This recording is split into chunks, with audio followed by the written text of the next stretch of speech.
होगा कि vascular tissue system क्या होता है, एपिडर्मल टिश्यू सिस्टम क्या होता है, फिर वेस्कुलर बंडल्स क्या होता है, तो वो मैं आपको इस चैप्टर में बताऊंगी। आप लोगों को थोड़ा थोड़ा नॉलेज होगा, बट मैं यहाँ पे आपको डिटेल में पढ़ाऊंगी कैसे क्या होता है। और ये फिर रिस्पिरेशन। हेलो स्टूडेंट्स, मैं हूँ सृष्टि और मैं आपकी बायोलॉजी एजुकेटर हूँ।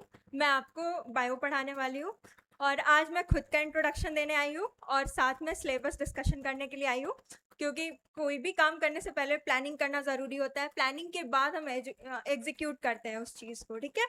तो आज तो मैं आपको 11th-12th का कौन कौन सा चैप्टर्स है, अभी मैं ये नहीं बताऊंगी कि कौन सा हाई वेटेज चैप्टर है कौन सा लो वेटेज चैप्टर है, क्योंकि अभी आपके लिए सब कुछ इक्वली इंपॉर्टेंट है।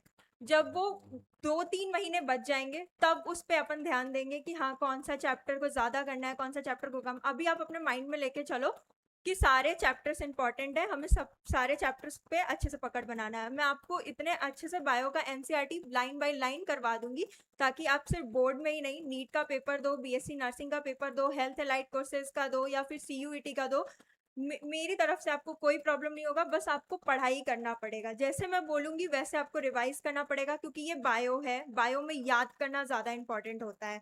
और एक चीज़ और मिथ बना हुआ है कि बायो जो है वो तो बस लड़कियां करती हैं, ये वो, ऐसा कुछ भी नहीं होता। बायो सबके लिए है भाई, बायो बहुत ही इंटरेस्टिंग सब्जेक्ट है, इसको पढ़ने में काफ़ी ज़्यादा मज़ा आता है। और देखो, मैं खुद स्टूडेंट रही हूँ, मुझे पता है कि कहाँ कहाँ पे बच्चों को प्रॉब्लम आता है, मैंने खुद उस चीज़ को फेस करा है। तो मैं आपको बहुत अच्छे से बताऊंगी कि हाँ यहाँ पे आप ऐसे फंस सकते हो, ऐसे फंस सकते हो, तो मैं उस चीज़ को बताऊंगी कि कैसे करना है ठीक से। और निमोनिक्स वगैरह मैं बताऊंगी, उसको आपको ध्यान रखना है और बार बार रिकॉल करना है। नहीं तो ऐसा होता है ना, लोग कहते हैं, चिढ़ाने के लिए कहते हैं कि भाई बायो में तो इतने सारे निमोनिक्स अपन बना लिए, तुमने बना लिया है, अब तो तुम कर ही नहीं पाओगे। नहीं, ऐसा कुछ नहीं होता। बार बार, जैसे आप ब्रश कर रहे हो या फिर खाना खा रहे हो या फिर मम्मी के साथ हो, कभी भी कहीं भी बस रिकॉल करते रहो, वो मैं बता दूंगी। अभी तो पहले अपन सिलेबस डिस्कस कर लेते हैं। पहले मैं क्लास 11th से स्टार्ट करूंगी, उसके बाद 12th पे अपन जाएंगे।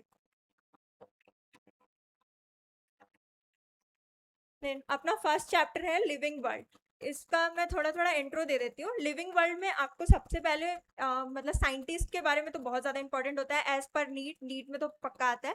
बोर्ड में आई डोंट थिंक कि साइंटिस्ट के बारे में पूछेंगे, बट लिविंग वर्ल्ड में आपको कैरेक्टरिस्टिक फीचर ऑफ लिविंग्स के बारे में पढ़ना होगा, फिर डिफाइनिंग फीचर्स ऑफ लिविंग के बारे में पढ़ना होगा, फिर क्लासिफिकेशन के बारे में पढ़ना होगा, टैक्सोन वगैरह के बारे में। वो तो जब मैं पढ़ाऊंगी तो आपको बता दूंगी। इसका वेटेज एज पर नीट जो है वो 1 से 2 क्वेश्चंस होते हैं। और फिर सेकंड चैप्टर है अपना बायोलॉजिकल क्लासिफिकेशन। इसमें जो है पहले तो अपन पढ़ेंगे कि कैसे कैसे क्लासिफाई किया गया है, उसके बाद फिर 5 किंगडम क्लासिफिकेशन जो आर एच विटेकर ने दिया था, जैसे Monera, protista, fungi, Plantae, animalia, उन सब का मैं डिटेल्स आप लोगों को पढ़ाऊंगी, तब बताऊंगी। और लास्ट में फिर वायरस एंड वायरॉइड्स वगैरह पढ़ना है, तो वो तो मैं याद करवा दूंगी आपको। इसका 2 से 3 ही मतलब वेटेज, मतलब 2 से 3 ही क्वेश्चंस आते हैं इसमें से। फिर अपना नेक्स्ट है प्लांट किंगडम, ये बहुत ज़्यादा इंपॉर्टेंट है। इसमें आपको बहुत सारे नए नए टर्म्स मिलेंगे, जैसे कि प्लांट्स को डिवाइड किया गया है, जैसे पहले लीनियस ने डिवाइड किया था, उसके बाद फिर और बेंथन, हुकर वगैरह लोग, वो लोग आए थे। फिर आपको algae, bryophyta, pteridophyta, gymnosperm, angiosperm, इन सब के बारे में डिटेल स्टडी करना होगा। तो ये थोड़ा आप लोगों के लिए क्वाइट मुश्किल हो सकता है, लेकिन मैं आपको याद करवा दूंगी, आप टेंशन मत लेना। और ये तो मोस्ट इम्पॉर्टेंट चैप्टर है आपके लिए, एनिमल किंगडम। इसको तो भाई भूलना ही नहीं है। हाँ, लोगों को इसमें ज़्यादा प्रॉब्लम होता है, जैसे कि एग्जाम्पल वगैरह में, तो उसका भी आप टेंशन मत लेना, मैं एनसीईआरटी के सारे एग्जाम्पल्स करवा दूंगी, बाहर का कोई ज़रूरत नहीं है ज़्यादा करने की। इसमें इससे 3 या 4 क्वेश्चन आते हैं, इस बार भी नीट में इससे क्वेश्चन आए थे। और ये पूरे पूरे का जो बोर्ड में वेटेज है वो 15 मार्क्स का है। 15 मार्क्स मैटर करता है, तो आप लोगों को अच्छे से पढ़ना होगा। और एक चीज़ और, 12th पढ़ने से पहले आपको 11th का कॉन्सेप्ट क्लियर होना ज़रूरी है, क्योंकि 12th में जो जेनेटिक्स वगैरह आता है वहाँ यहाँ से बहुत ज़्यादा लिंक होता है। अभी मैं नेक्स्ट जो बताऊंगी ना, उसमें आपको पता चल जाएगा। नेक्स्ट हम लोगों को पढ़ना है structural organisation in plants and animals, मतलब कि एनिमल्स टिश्यूज के बारे में पढ़ना है। फिर सेल मिलके टिश्यू बनता है, टिश्यू से ऑर्गन सिस्टम बनता है, तो फिर वो देखना जरूरी है। सबसे पहले अपन पढ़ेंगे morphology in flowering plant. Morphology मतलब एक्सटर्नल अपीयरेंस प्लांट्स। इसमें तो मोस्टली आता है root, stem, leaf, flower, fruit, seeds वगैरह, तो वो कराऊंगी। लेकिन ये बहुत इंपॉर्टेंट चैप्टर है, क्योंकि 4 से 7 क्वेश्चन आ रहे हैं, मतलब 4 क्वेश्चन भी आते हैं तो 16 मार्क्स ये कैरी कर रहा है अपना। उसके बाद फिर आता है एनाटॉमी। अब मॉर्फोलॉजी पढ़ लिए, मतलब एक्सटर्नल अपीयरेंस के बारे में पढ़ लिए, तो अब एनाटॉमी भी पढ़ना जरूरी है। एनाटॉमी मतलब इंटरनल स्ट्रक्चर्स के बारे में, टिश्यू कैसे काम करता है। तो इसमें तो आपने 9th क्लास में शायद नाम सुना होगा, पैरेन्काइमा, कोलेनकाइमा, स्क्लेरेन्काइमा वगैरह का, तो वो इसमें आएगा। उसके बाद इसमें ये भी पढ़ना होगा कि वेस्कुलर टिश्यू सिस्टम क्या होता है, एपिडर्मल टिश्यू सिस्टम क्या होता है, फिर वेस्कुलर बंडल्स क्या होता है, तो वो मैं आपको इस चैप्टर में बताऊंगी। अब आता है स्ट्रक्चरल ऑर्गेनाइजेशन इन प्लांट्स। ये तो मतलब टिश्यूज, सॉरी एनिमल्स है। तो इसमें तो भाई अपने बॉडी के बारे में पढ़ना है, जैसे एपिथेलियल टिश्यू के बारे में पढ़ना है, उसमें स्क्वैमस एपिथेलियम होता है, क्यूबॉइडल एपिथेलियम होता है, उन सब के बारे में पढ़ना होगा। उसके बाद फिर नर्वस सिस्टम का तो अपना अलग चैप्टर है, न्यूरल कंट्रोल एंड कोऑर्डिनेशन में आगे बता दूंगी आपको उसमें। अब आता है स्ट्रक्चर, हाँ इसमें एक एडिशनल चीज है फ्रॉग एंड कॉकरोच। ये बहुत ज्यादा इंपॉर्टेंट है एज पर नीड, क्योंकि फ्रॉग एंड कॉकरोच से एक एक क्वेश्चन तो आते ही है, और इससे जो है 2-3 क्वेश्चन आते हैं, तो मतलब मान के चलो कि अब 4 से 5 क्वेश्चन यहाँ से आते हैं। फिर आता है structural organisation in plants and animals. ये भी वही है, मतलब एनाटॉमी वगैरह ही पढ़ना है, तो इससे 4 से 7 मार्क्स है, टोटल 10 मार्क्स ये कवर कर रहा है। तो इसको अपन ध्यान से पढ़ेंगे, इसमें एग्जाम्पल्स ज़्यादा है, आपको एग्जाम्पल्स याद रखने होंगे उसके। अब आता है द मोस्ट इंपॉर्टेंट चैप्टर, जो कि एज पर 12th भी आपके लिए बहुत ज़्यादा इंपॉर्टेंट है। जैसे आप जेनेटिक्स वगैरह पढ़ोगे तो उसमें आता है माइटोसिस, मियोसिस, या sexual reproduction in flowering plant पढ़ो, या ह्यूमन रिप्रोडक्शन पढ़ो, तो वहाँ पे सेल डिवीजन आना ज़रूरी है। पहले हम लोग सेल पढ़ेंगे, जिसमें आता है वही, आपने तो 10th में पढ़ा ही होगा या 9th में पढ़ा होगा कि इंडोप्लाज्मिक रेटिकुलम क्या होता है, गोल्गी अपरेटस क्या होता है, माइटोकॉन्ड्रिया क्या होता है। आप लोगों को थोड़ा थोड़ा नॉलेज होगा, बट मैं यहाँ पे आपको डिटेल में पढ़ाऊंगी कैसे क्या होता है।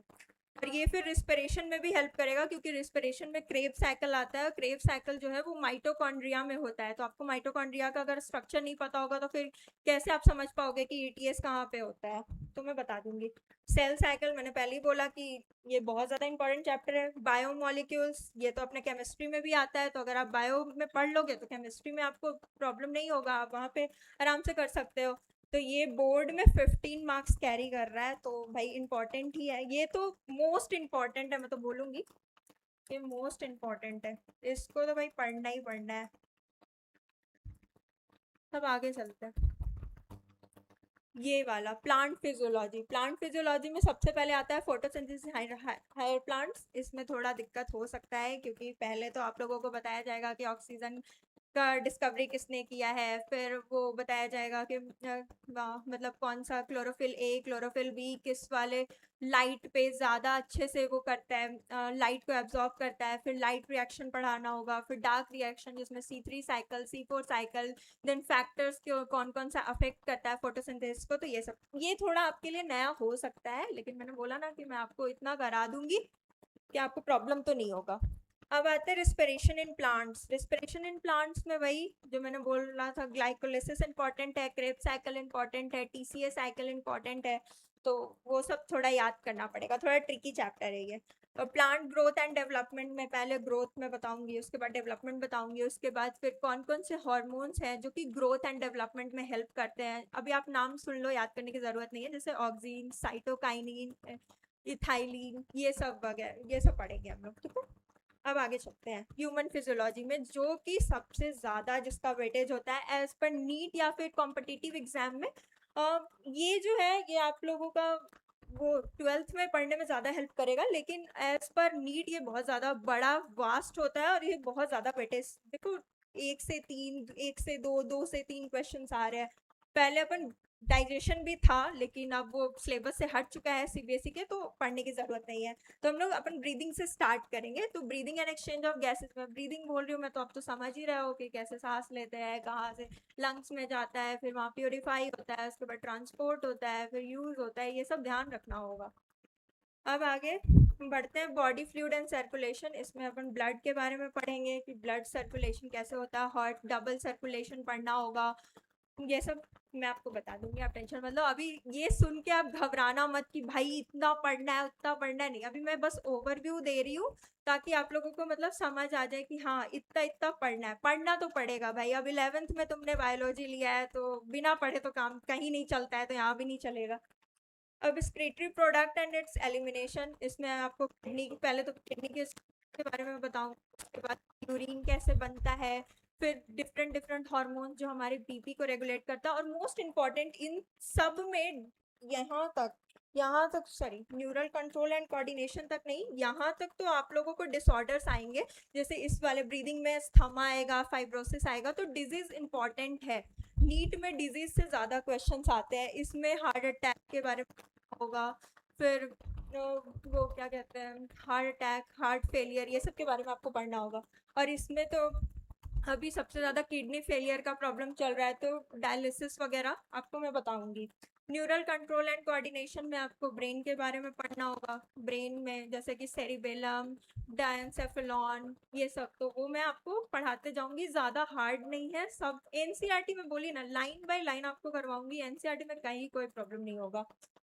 केमिकल कोऑर्डिनेशन में आपको हार्मोन्स के बारे में मैं बताऊंगी, हार्मोन्स में जैसे कि oxytocin, prolactin, growth hormone, hypothalamus क्या रिलीज करता है, प्रोलैक्टिन क्या रिलीज करता है, वो सब मैं बताऊंगी।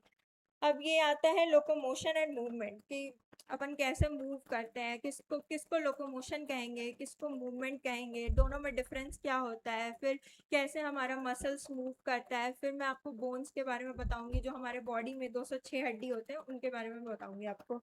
तो ये रहा अपना, मैंने 11th के सारे चैप्टर्स को डिस्कस कर दिया है, आपको ओवरव्यू दे दिया है। अब मैं ये चाहूँगी कि आप अपने फ्रेंड्स के साथ शेयर करें, और जब मैं क्लास लूँगी तो आप एक बार पहली बार क्लास करके देखो, मैं आपको प्रॉमिस कर रही हूँ ना कि एनसीईआरटी में आपको प्रॉब्लम नहीं होगा। और एक चीज़ और मैं आपको बोलना चाहती हूँ कि जो भी ऐसे, जैसे मैं खुद बायो की स्टूडेंट रही हूँ, तो बच्चे का ये होता है ना कि टीचर कुछ भी पढ़ाए तो उसको वो खुद से सेलेक्ट करके पढ़ने लगता है कि ये इजी है तो ये मैं पढ़ूंगा, नहीं ये नहीं करना है आपको। एनसीईआरटी का लाइन बाय लाइन मैं क्वेश्चंस भी करवाऊंगी जस्ट उस टॉपिक को पढ़ाने के बाद, ताकि आपको पता रहे कि हाँ इस टॉपिक से यहाँ से क्वेश्चन आएगा।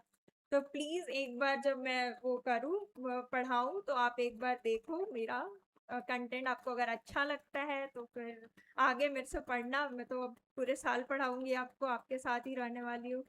Okay, thank you.